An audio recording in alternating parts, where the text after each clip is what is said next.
Ya, entonces lo que vamos a ver hoy es básicamente continuidad con respecto a parámetros y condición inicial.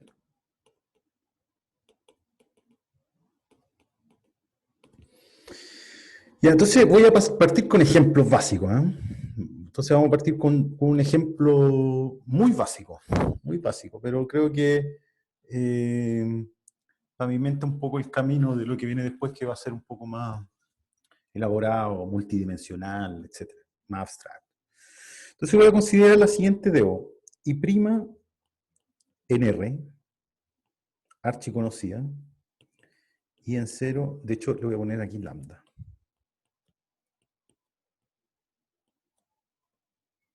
Este DO. ¿Sí? Ok. De hecho le voy a poner aquí lambda 1, que es fácilmente resoluble, ¿cierto? Y voy a considerar otra DO, I' igual lambda 2 de I, con I en 0 igual I0. Ya, entonces la pregunta, ¿cuál es la pregunta aquí? Digamos que I1 solución de este DO e I2 solución de este DO. La única diferencia está en este parámetro lambda 1, lambda 2 en R. Entonces da 2, lambda 1, lambda 2 en R. ¿Qué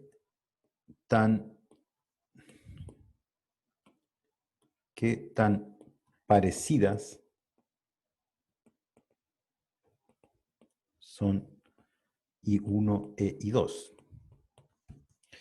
Y en este ejemplo,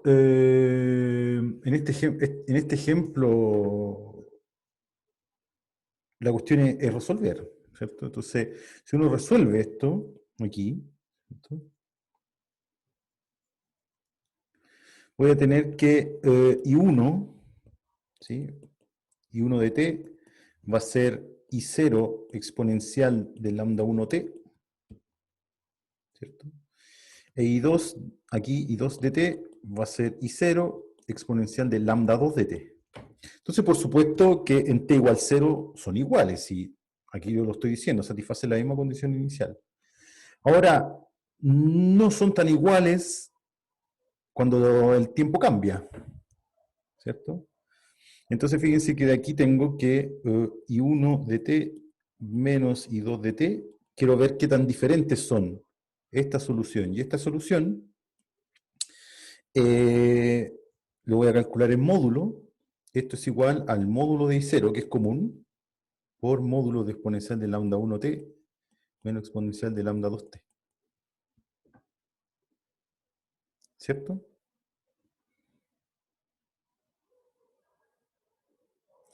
Y aquí, más que ver el comportamiento con respecto a t, me gustaría ver el comportamiento con respecto a lambda. Eso es lo que yo quiero ver. Entonces, fíjense que aquí uno puede hacer el siguiente... A ver. Claro.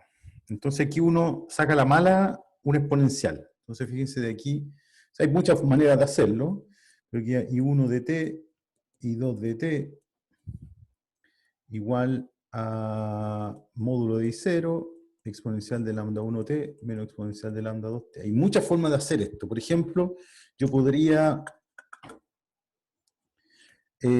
sacar a la mala un exponencial. Entonces me queda I0 exponencial de, digamos, lambda 1 de t, factor de 1 menos exponencial de lambda 1 menos lambda 2 de t. Por ejemplo, no he hecho nada.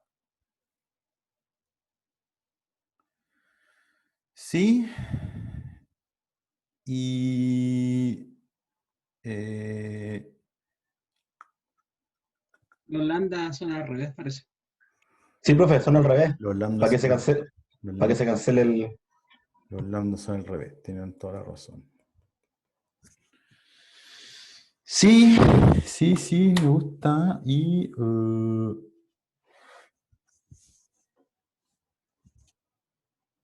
Ya. Estoy mirando las fórmulas que me quedan.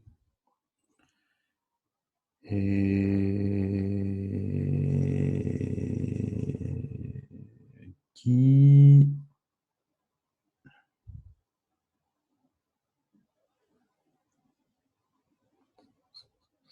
Quiero llegar a mi formulita. A ver. Y aquí yo puedo usar, por ejemplo, el teorema del valor medio. O, claro, quizás lo podría haber usado aquí antes. Déjeme jugar un poco, ¿no? Aquí yo podría haber usado el teorema del valor medio con lambda 1t menos lambda 2t. Entonces aquí ya lambda 1 menos lambda 2t. Ahí.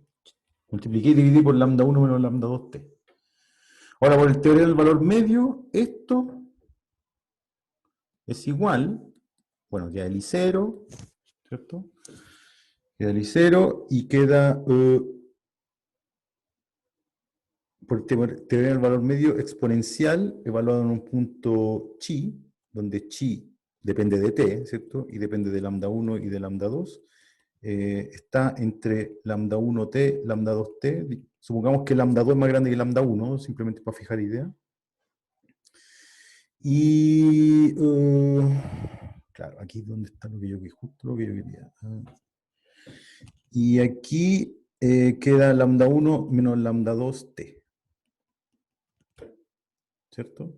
Y aquí, una cota grosera sobre esto es I0, me queda t aquí me queda exponencial de el máximo en los módulos de lambda 1 y lambda 2 por t, por lambda 1 menos lambda 2. Ya aquí los dejé pillo, pero básicamente este chi está entre lambda 1t y lambda 2t. Estoy suponiendo que lambda es positivo, para ponerme el peor de los casos. Entonces, ese exponencial, donde chi está entre lambda 1t y lambda 2t, pensando que lambda 1 y lambda 2 son positivos, insisto, está acotado por la monotonía del exponencial, está acotado por el más grande de los dos, que es lo que está escrito aquí. Ahora fíjense.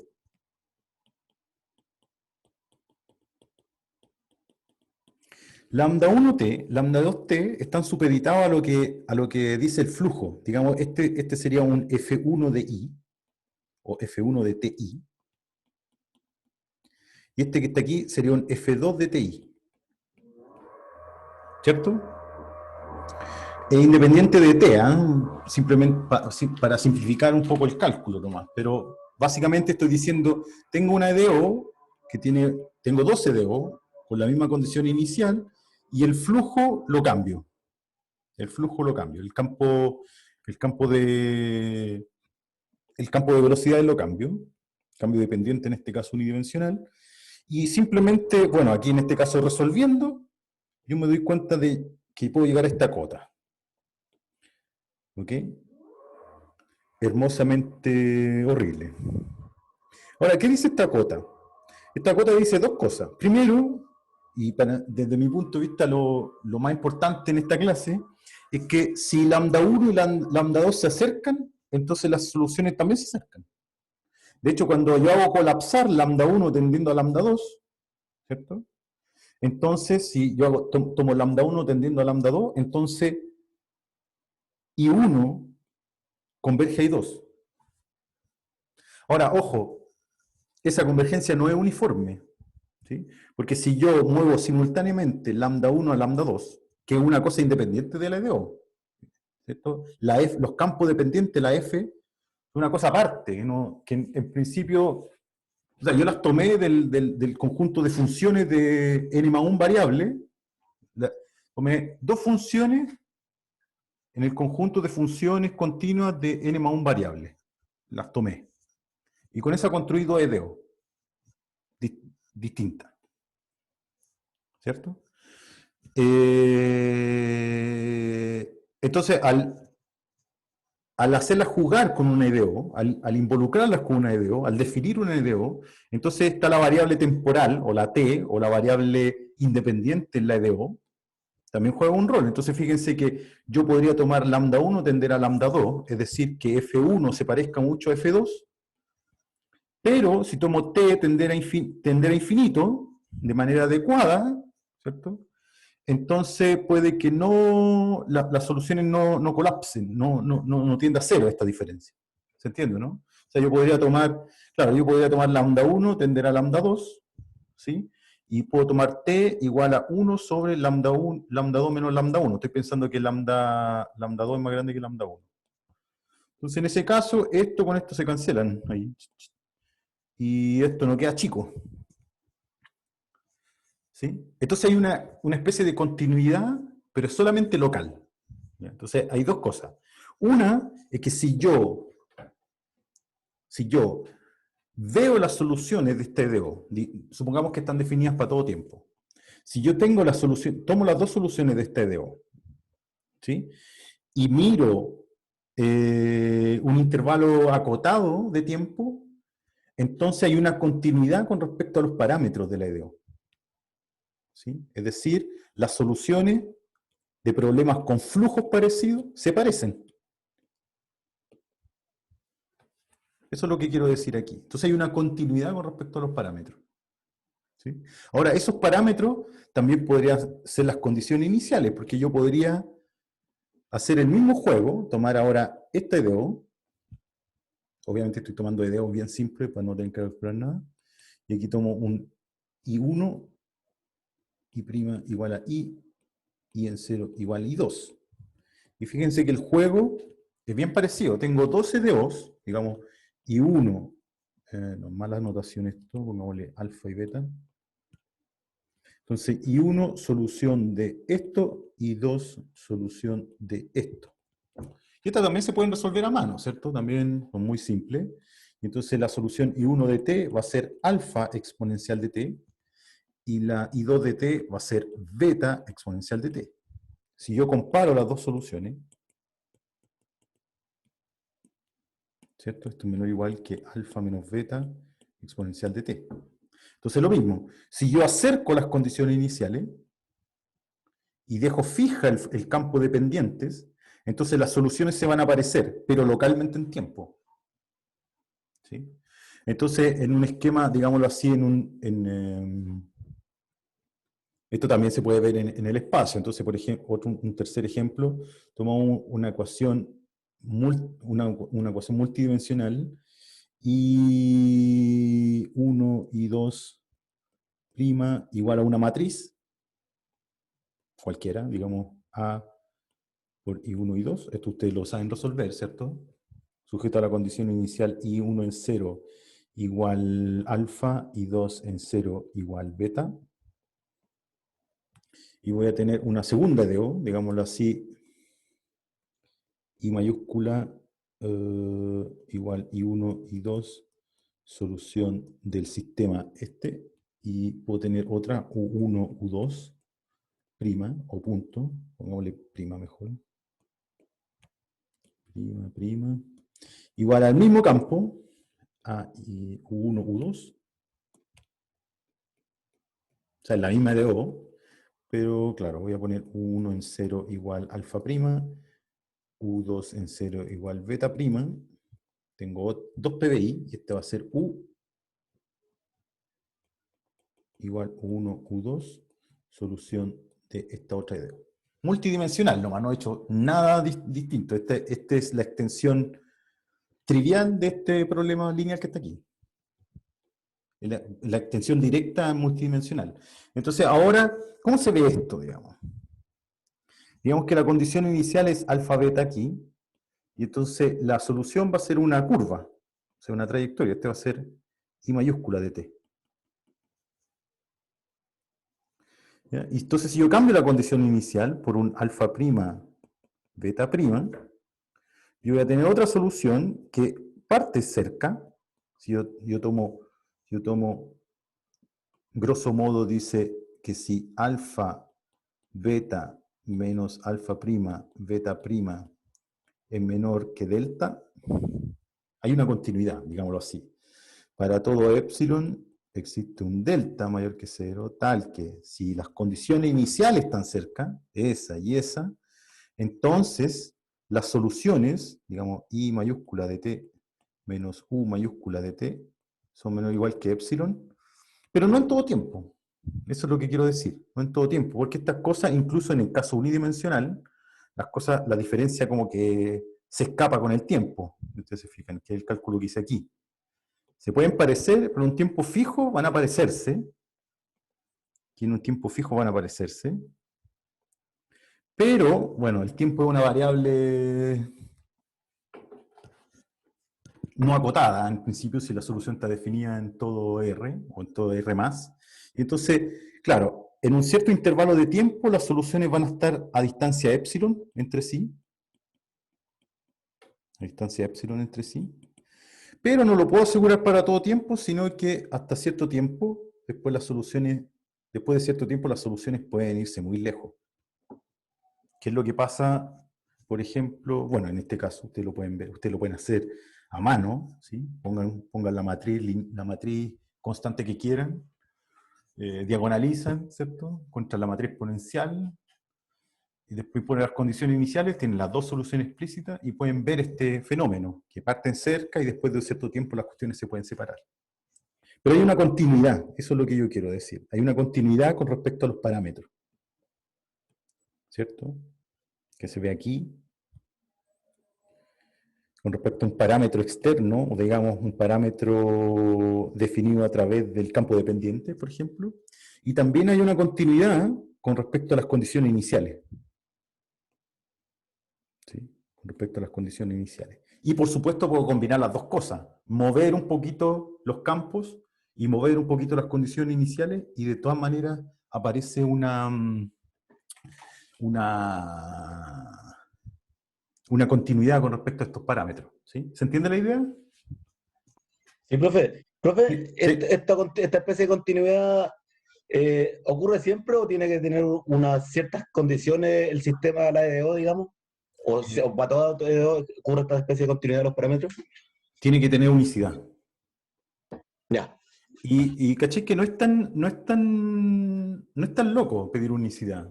Porque imagínate, tienes una EDO que no tiene unicidad. Tiene esta condición inicial, tienes esta solución y tienes esta otra solución. Con la misma condición inicial.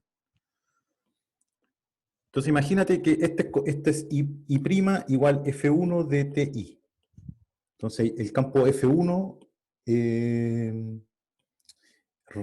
¿cómo se dice esto? Determina la EDO. ¿Sí? Y imagínate que tienes otra EDO, I' igual F2 de TI. Con la misma condición inicial aquí, en T igual 0 y 0. En T igual 0, T0 igual 0 y 0. Y aquí tiene otras soluciones, más de una. Entonces, si F2 se acerca a F1, yo no sé si, digámoslo así, yo no sé si esta que estoy tomando aquí, supongamos que esta tiene unicidad, como lo hicimos en la demostración de Peano.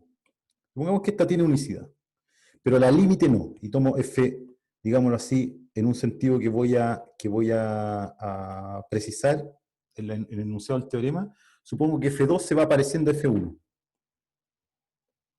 Entonces esta solución va a ir cambiando a medida que F2 se va acercando a F1. ¿Pero a cuál de las dos se va?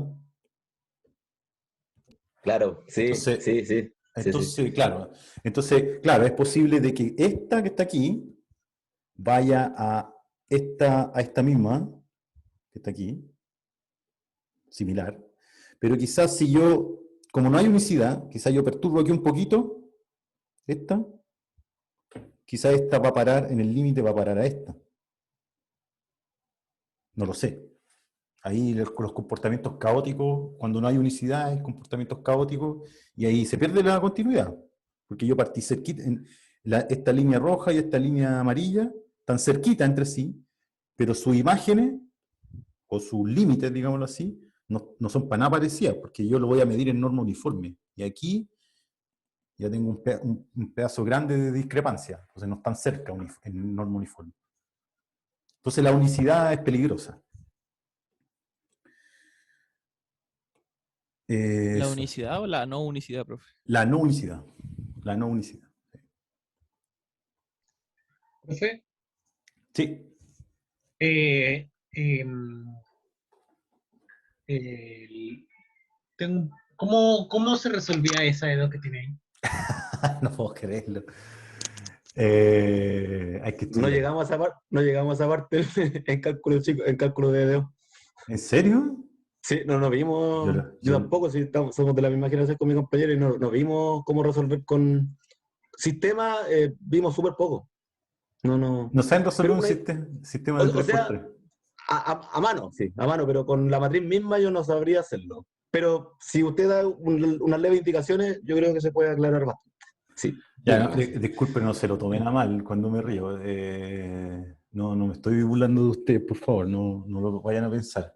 Solo que hoy día lo pensé, justamente dije, eh, ¿habrán hecho, sabrán resolver sistemas de Edo? Ya se los digo. Ya, entonces voy a enunciar entonces este teorema de continuidad, ¿ok? Ya, entonces, teorema continuidad de la solución con respecto a los datos. Entonces, ¿cómo es el enunciado? Lo enunciará así. Entonces, sea sean F y G, ambas definidas de omega, que es, a ver, ya voy a hacer bien explícito, T0 menos A, T0 más A, cruz, la bola de centro I0 y radio P en Rn, ya piensen, n igual a 1, dos funciones continuas,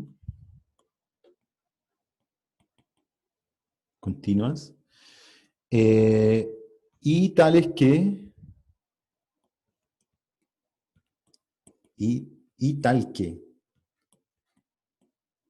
f es Lipschitz con respecto a su segunda variable. ¿Qué quiere decir esto? Existencia de unicidad, es decir,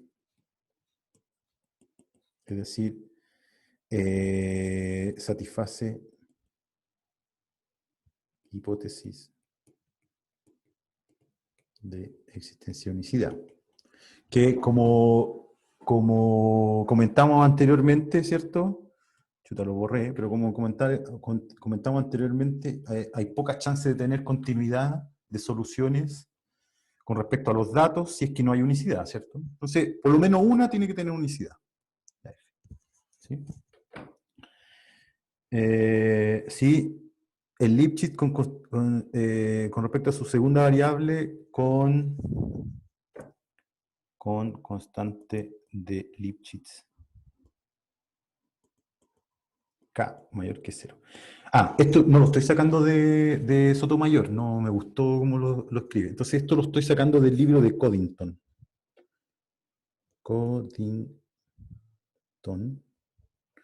Esto es la sección 8, teorema 10.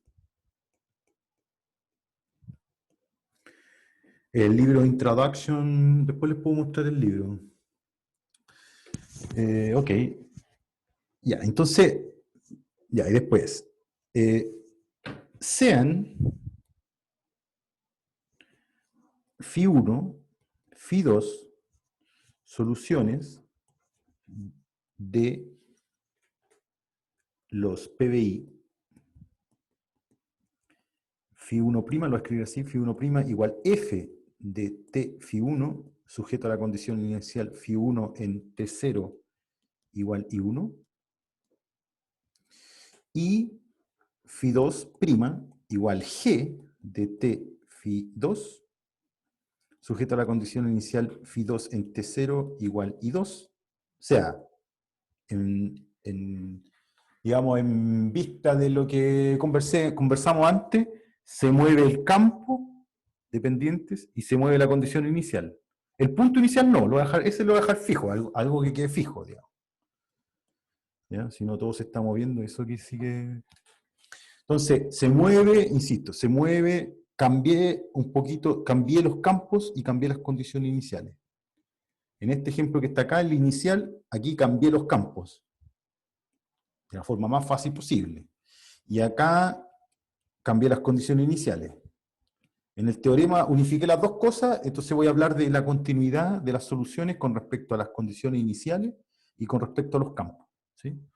Entonces supongamos que estas dos soluciones están definidas donde tienen que estar definidas, ¿no? Esto es como pura cháchara, que es importante obviamente precisarla. Definidas ambas,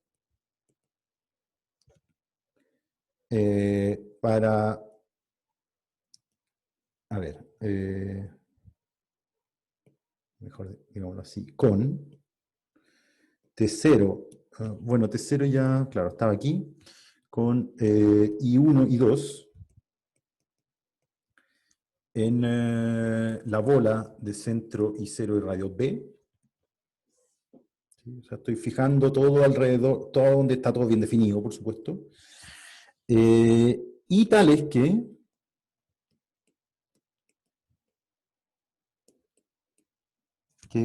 ambas están definidas en un intervalo común y su conjunto de T0 menos A, T0 más A, de este, donde todo está definido. Ya, este intervalo puede ser infinito, ¿no? Puede ser infinito para un lado, para el otro. Lo centramos todo porque, claro, no, lo centramos todo en T0, pero este intervalo puede ser no acotado para menos infinito, acotado para infinito, o con extremos. Es básicamente, uno tiene que pensar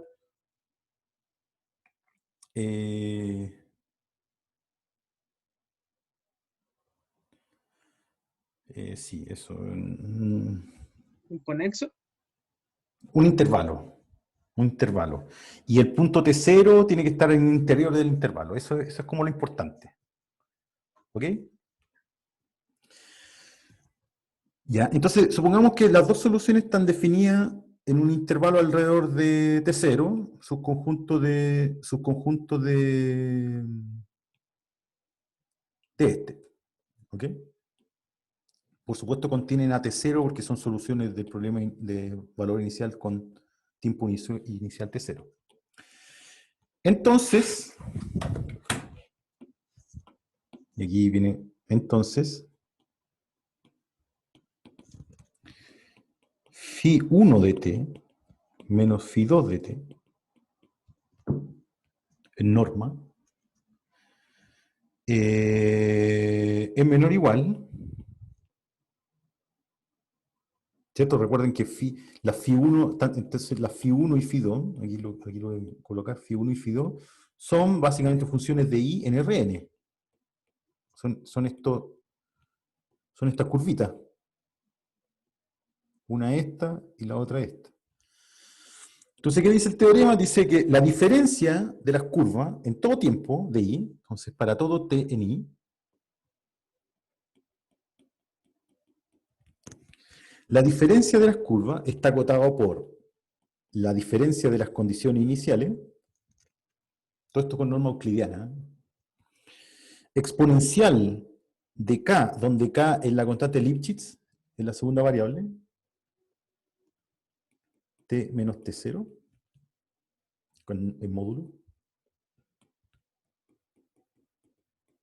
más, es decir, si las condiciones, fíjense, si las condiciones iniciales son iguales, esto es 0. ¿Ya? Entonces, fíjense, si las condiciones iniciales se parecen, las soluciones se parecen. No uniforme en tiempo, pero en tiempo fijo se parecen. Más, fíjense que aquí estoy hablando solamente de la discrepancia de las condiciones iniciales. Tiene que haber también una discrepancia que venga de los flujos. Y la discrepancia de los flujos se mide así, es la norma f y g infinito, donde en donde están definidas ambas, que sería este conjunto omega, ¿sí? Entonces sería la norma L infinito en omega, dividido por la constante de Lipschitz K, por exponencial de K de t menos t0 menos 1. Fíjense, ¿eh? No es por cachiporrarme, pero fíjense esta cota que está aquí.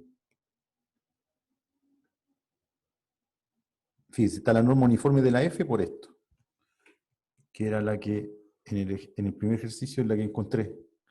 Porque la F es lambda I. Lambda I, lambda 1I, lambda 2I. Entonces la norma infinita entre las dos es lambda 1 menos lambda 2I. Es eso. Por este exponencial menos 1, que fue el primer cálculo que hice, digamos. Y en el caso de que las condiciones iniciales son distintas y las E2 son iguales, tengo la discrepancia, es diferencia de las condiciones iniciales por la exponencial de la constante de Lipschitz de esta, que es 1, del lineal, es ad hoc a esta. Entonces estábamos, esta cota, los ejemplos, por eso partí con los ejemplos dicen que esta cota que está aquí es bien sharp, es bien precisa. No estoy perdiendo tanta información, no es una cota muy grosera, es una cota bastante cercana a la óptima. Entonces, en particular, fíjense lo que me dice esto. En particular, uno puede sacar muchas cosas de aquí. Por ejemplo, de este teorema sale existencia de unicidad como un corolario. Porque si yo pongo las condiciones, bueno, las F son iguales, esto es 0, y las condiciones iniciales son iguales, esto es 0, entonces φ1 y φ2 son iguales. Entonces, existencia de unicidad es una consecuencia de este resultado de continuidad con respecto a los datos. Otra cosa, lo que dice esto es que si yo tengo una EDO con unicidad, que sería para la F aquí, la única que tiene unicidad, fíjense que la G, la ecuación con la G no le pido nada de unicidad.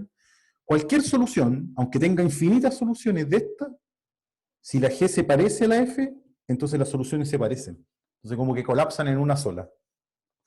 Este problema puede tener infinitas soluciones, pero si la G yo la hago tender a la F en norma uniforme, ¿cierto?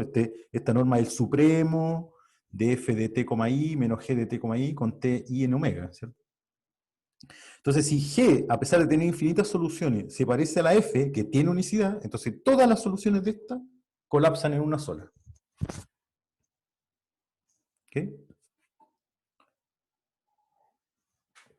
Y lo que es definitivamente mejor de este teorema es que me dice cómo se comporta, cómo se comporta ¿cómo se llama?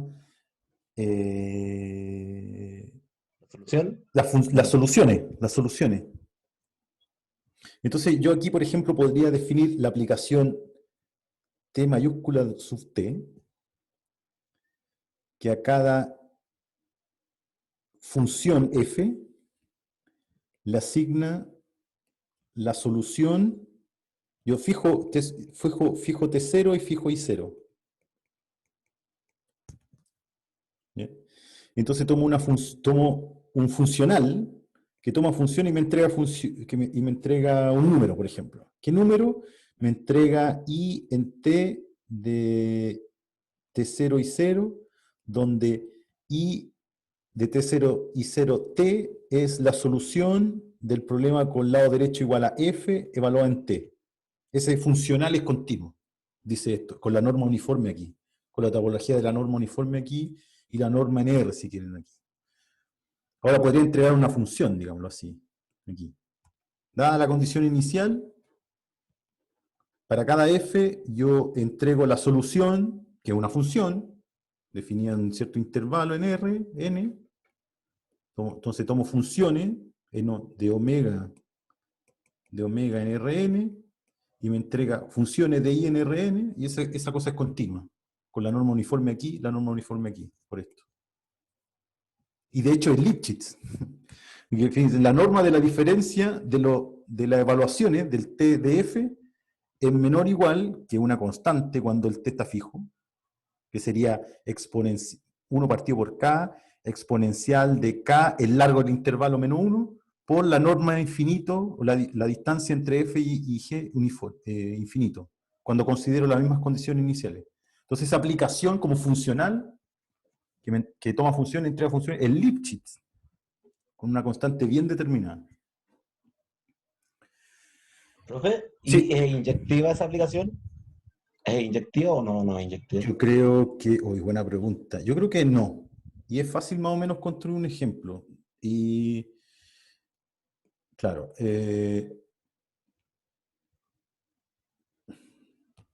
por ejemplo,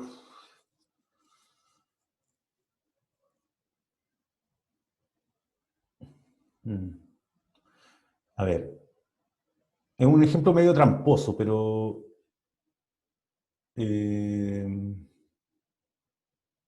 claro, ¿qué significa que sea inyectiva? Que significa que si yo tengo T de F1 igual T de F2, entonces F1 igual F2, ¿cierto? Claro. Que yo creo que si tú tomáis, por ejemplo, I' igual I, con I en 0 igual a 1, por ejemplo,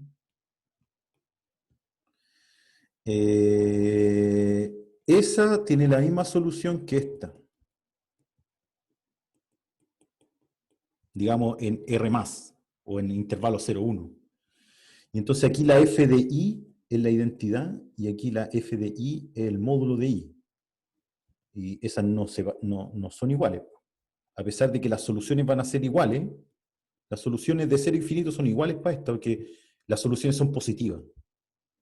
Y entonces el módulo se cancela, entonces son la misma solución. Pero una f era esta, y la otra f era esta. Entonces no pasa esto. Entonces sería F1 y esta sería F2. Pero un ejemplo tramposo. Pero ejemplo al fin y al cabo, entonces no es inyectable. Claro. ¿Se entiende la idea? Sí. Ya, tengo 10 minutos para hacer la demostración y no es tan dura. Fíjense.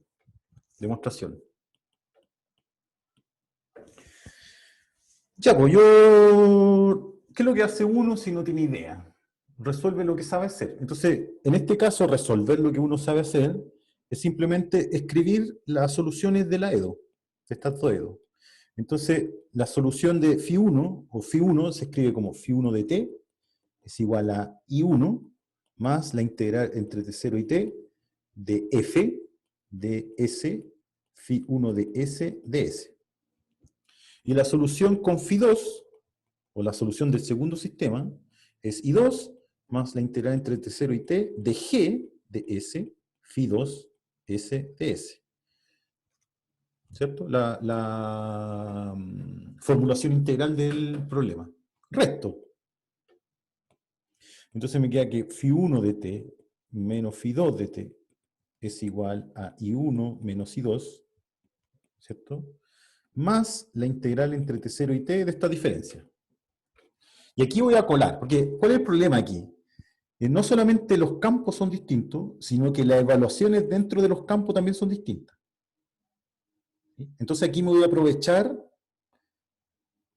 de la Lipschitzianidad de f. Entonces voy a suponer que f es Lipschitz. Estoy suponiendo que f es Lipschitz. Estoy suponiendo que f es Lipschitz en omega.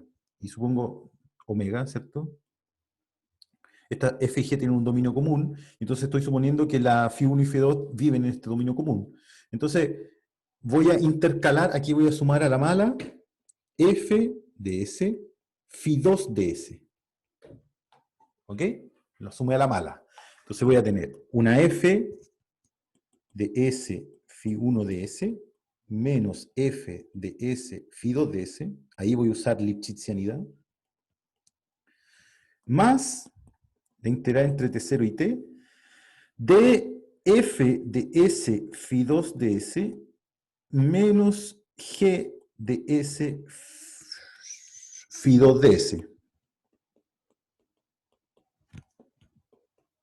Y esto lo voy a atacar, como están evaluados en lo mismo, la voy a atacar, lo voy a reemplazar con la norma uniforme entre las dos. Por eso me va a aparecer ese.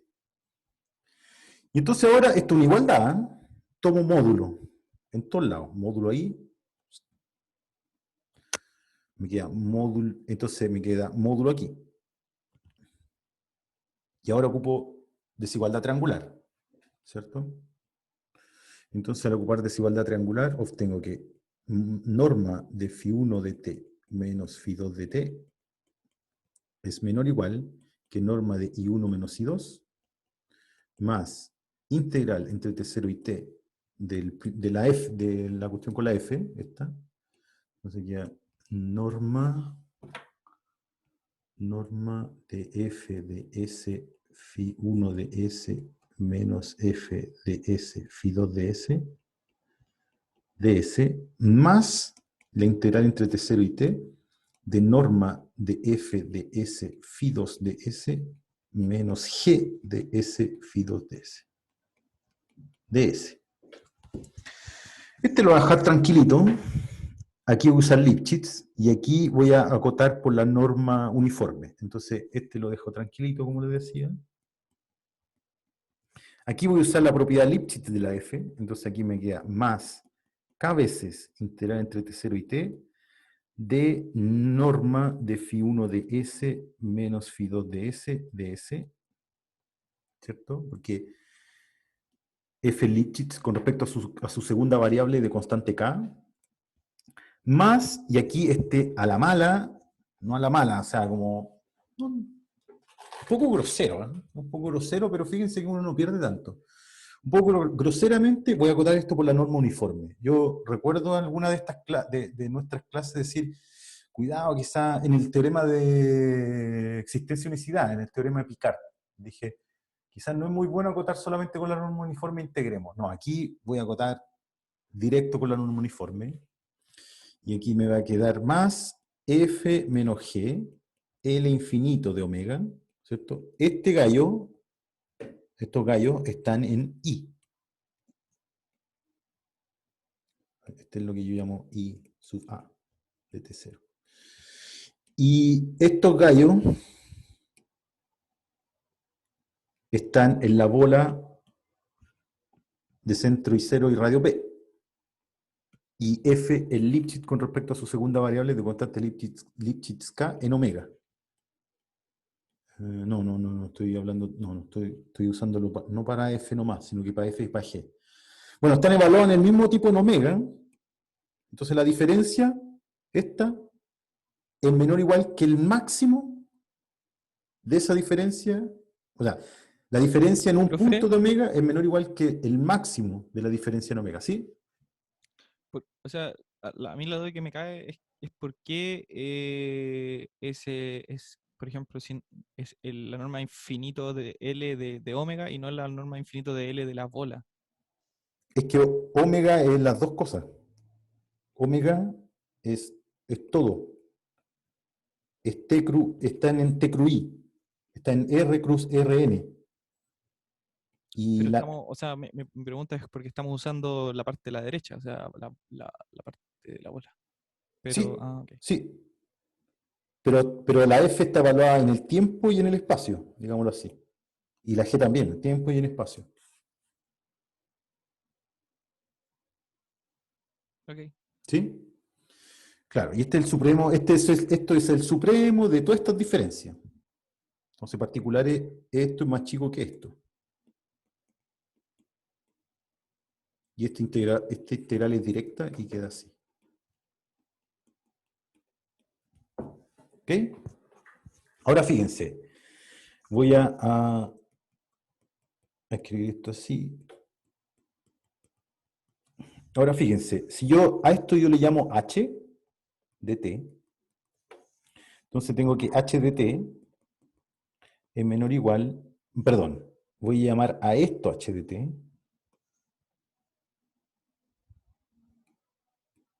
lo voy a llamar toda esta integral h de t, por lo tanto esto es h' de t, por teorema fundamental del cálculo.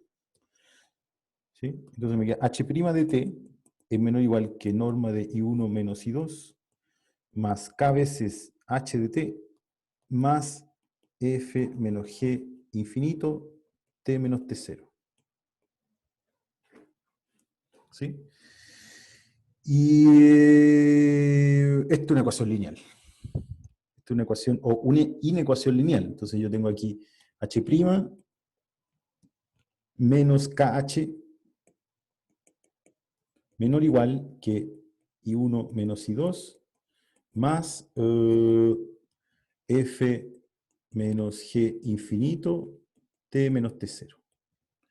Y aquí aplico factor integrante. Es como que yo aquí mirara la igualdad. Aquí yo mirara la igualdad y resuelvo la ecuación con factor integrante. El factor integrante aquí es exponencial de menos KT menos T0. Menos KT, claro, ese T0. Déjenme para concluir la demostración, ¿no? Déjenme pensar que T0 es 0, ¿no?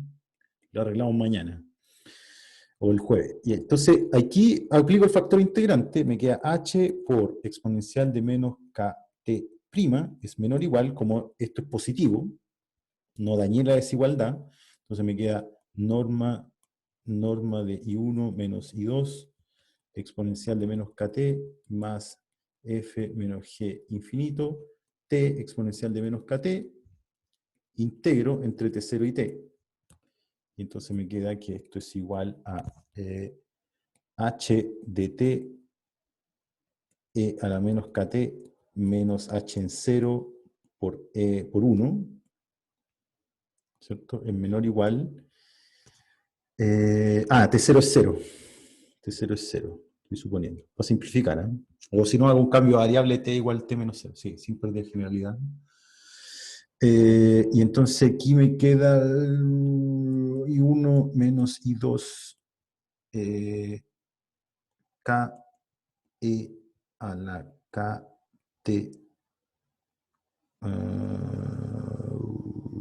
menos, ¿no? A ver, ¿cómo integro esto? Ayúdenme. ¿Cuál es la integral? Es K e a la menos KT menos entre 0 y T más F menos G infinito integral entre 0 y T S e a la menos KS de S. ¿Y esta cuál es la primitiva de esta? Es S e a la menos KS menos, a ver, la derivada de esto, menos 1 sobre K e a la menos KS, con signo más. A ver, la derivada de esto es, no, y hay 1 sobre K, creo.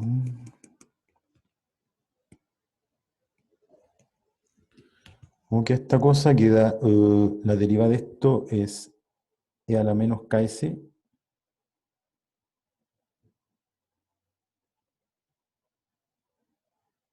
¿Sí?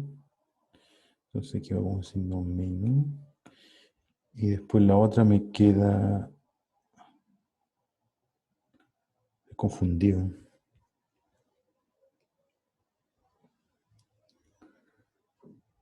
Se me fue en collera con el K. Pongo el K ahí si quiero. Lo saco. Y ahora cambio variable. Entonces aquí me queda. Le pongo un K aquí. Le pongo un K aquí. Y entonces este me queda K aquí. Y aquí me queda T. T. T. T. Ya, y ese es fácil. Ahí este me quedó cuadrado aquí, ¿no? Claro, ¿y cuál es la primitiva? Esta sí es fácil, pues de t e a la menos t. T a la menos t, si yo lo derivo, el primero me queda e a la menos t, entonces aquí debería ir así.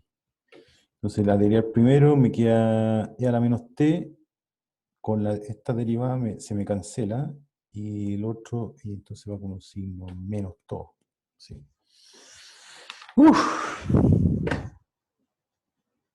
¿Ya? ¿Y h en 0? ¿Cuánto vale h en 0? H en 0 vale 0. No, perdón. H en 0 vale I1 menos I2. Porque Φ1 en 0 es I1 y Φ2 en 0 es I2. Entonces fíjense que aquí lo que me va a quedar. Entonces, a ver, voy a copiar esta. Entonces aquí borro.